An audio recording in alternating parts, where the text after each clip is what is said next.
Welcome to Jet Woodworking and my first shop tour. So before we start the tour, I wanted to give you a little background on myself. I started Jet Woodworking for beginners because I watched so many YouTube videos of people who challenged me to do better things and inspired me to keep doing things. So I thought I would create my own videos to help those out there who are beginning woodworkers, who are trying to learn, just like myself, because I am still learning. I am not a professional woodworker. I'm an electrician by trade, and this is what I do for fun and for relaxation.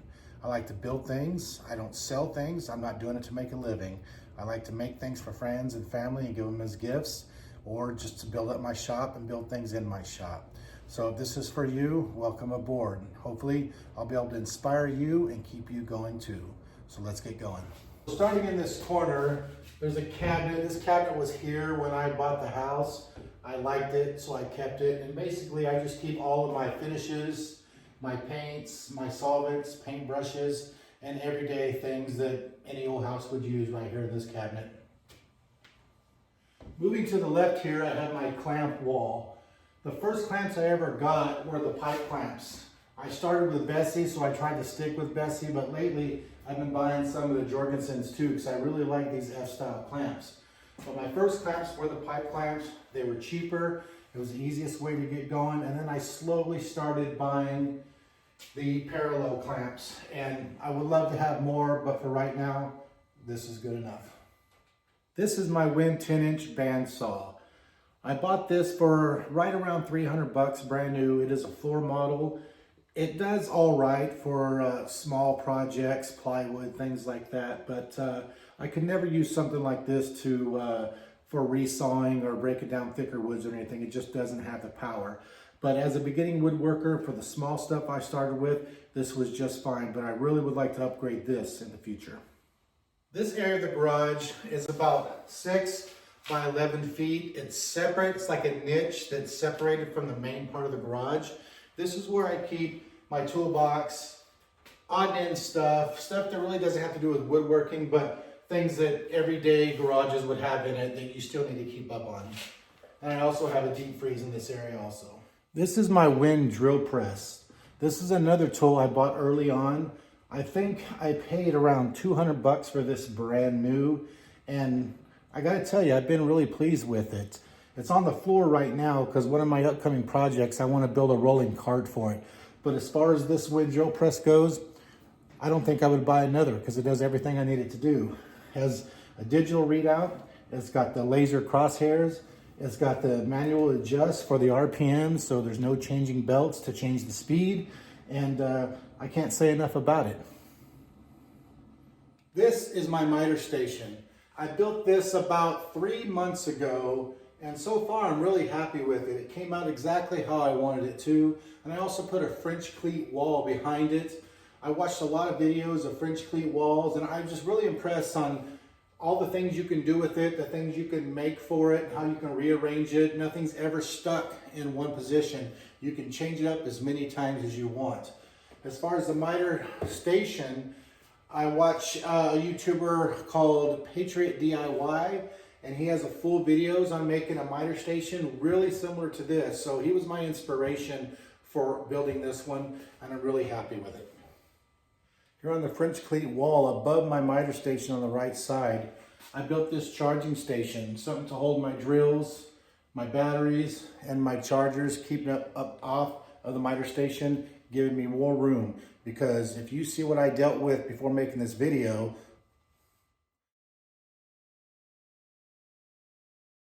so one of the first things I built when I finished my French cleat wall was this rack right here. I wanted to keep my screws and boxes off the table to keep this room clear. And I came up with this simple idea, and I really like it. And I'll show you how easy it is. Easy to take off. And then as you can see all the boxes, the screw links, sizes, and everything. So it's easy. There's no shuffling through boxes to find which is which. It's easy to see. Below my charging station, this is where I keep things like my bench cookies, flashlight, tape measures, mineral oils and glues and odd and end things like that. Now we get to my miter saw. It's a Bosch Axial Glide 12-inch miter saw. It's been a really good miter saw, a little steep on price, but it's a really good saw. I only have two things I don't like about it. The handle is really big and bulky. My previous saw was a DeWalt. The handle was nice and comfortable. I wish they would have came up with a bit better design for this because it's just a little bit too big and bulky. And I wish they would incorporate a light to make a shadow line. That would have really been helpful. But other than that, I really like this miter saw. And under my miter saw, I have a dedicated shop vac for dust collection with an Oneida Cyclone. To the left of my miter station, you'll see my Craig track saw, some more holders on the French cleat wall, my squares and my layout tools, my routers, some Craig jigs, and my dado stack. So as you can see under my miter station, it's just a catch-all for anything and everything. My plans for the future is to build cabinet banks with drawers and shelves under this side and this side so I can get more storage space. So as we move over to the corner, I have my Grizzly 1.5 horsepower wall mount dust collector with the cylinder filter. It works really, really good, especially for a 2-car shop. I don't think I'll ever need anything bigger than this just for a garage. It does everything I want to do and then some, and I'm completely pleased with it. It also comes with a remote control, and I thought it'd be really loud. It's loud, but not as loud as I thought it'd be, so I'm really happy with it. Right in front of my dust collector, I have my planer and my jointer. Both of these I keep over here. I keep them on rolling carts. It makes it easy. I can roll them out of the way, put them where I want. They roll really easy, spin around, anything I want with them. This cart that my planer is on was originally a cart built as a miter station, had wings on it. I didn't like it, and I knew I was going to build my miter station, so I ended up repurposing it for my planer, and I'll probably build a different cart eventually for this, but for right now it's working really good. Then to the left of that, I have my rigid joiner. Now I wanted a joiner, but I didn't want to spend a heavy price for a joiner, so I was really patient with this one. I kept looking on Facebook Marketplace, and I found this one. Someone was selling it for 500 bucks in the box, brand new. So being patient paid off, and so far I really like it. It does everything I need it to do. Connected to my dust collector, I have this Y with blast gates on it. I have the blue hose dedicated to my joiner or my planer, whichever one I'm using it. I can move it back and forth, so that's real handy.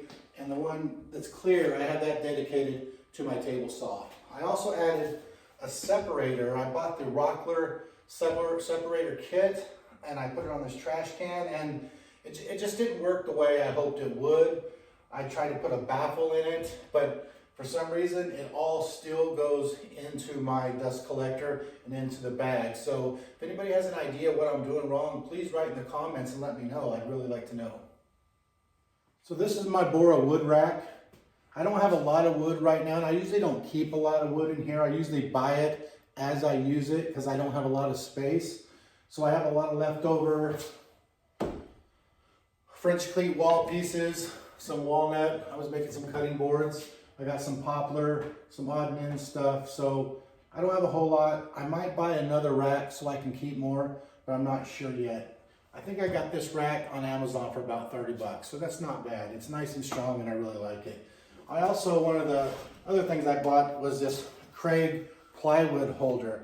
This is a lifesaver right here. I think I got this at one of the big box stores, not the orange one, but the blue one. And if you're working by yourself, you're pulling sheet goods out of your truck, they're heavy, it's a pain in the butt, but this makes it a breeze. I really like it. So one of the things I have in the center of my room is this workbench. This is a 4x8 workbench. I copied the design of Hacksman off YouTube. I really liked it at the time, and I really needed something to get me off my knees as I was building other projects when I first bought my house. It's been a really good table, but it's got its flaws, and I'll show you that in a minute. But when I built it, I also built in a router lift. This is a Jessen router lift, T-track, so I could have my router fence on here as well. And it's been a really good table. Under my workbench, I have a lot of miscellaneous containers that I use for storage. I store my fence for my router lift, dustpan, some drawer slides,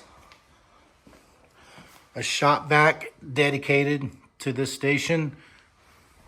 Moving around, some more bins, my Bosch palm sander, and coming around to the other side, I have my Win spindle sander. This has been a really good spindle sander.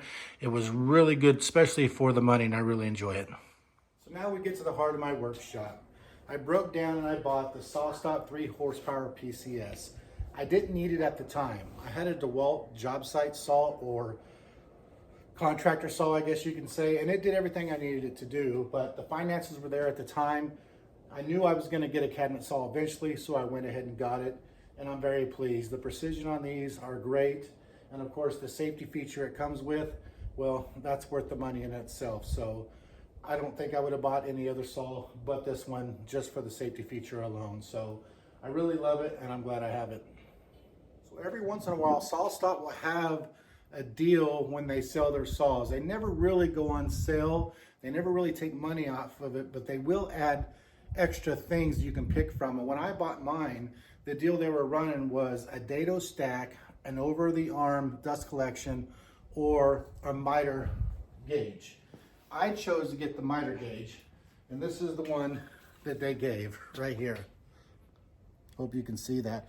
It's a pretty good miter gauge, and I think I've watched a lot of videos on YouTube, and they say it's an equivalent to like the Incro 1000. Just some stock guides were also a nice addition to my table saw. I really like these. So thanks for joining me on my first video. I hope you enjoyed the shop tour, and I hope you come back in the future. So I have plans to build a lot of neat things. I'm gonna build another French cleat wall for my clamps. I'm gonna build some drawers and cabinets under my miter station. I'm gonna build a new rolling cart for my planer. I'm also going to build a rolling cart for my drill press and anything else I can think of in the meantime. So until next time, see you later.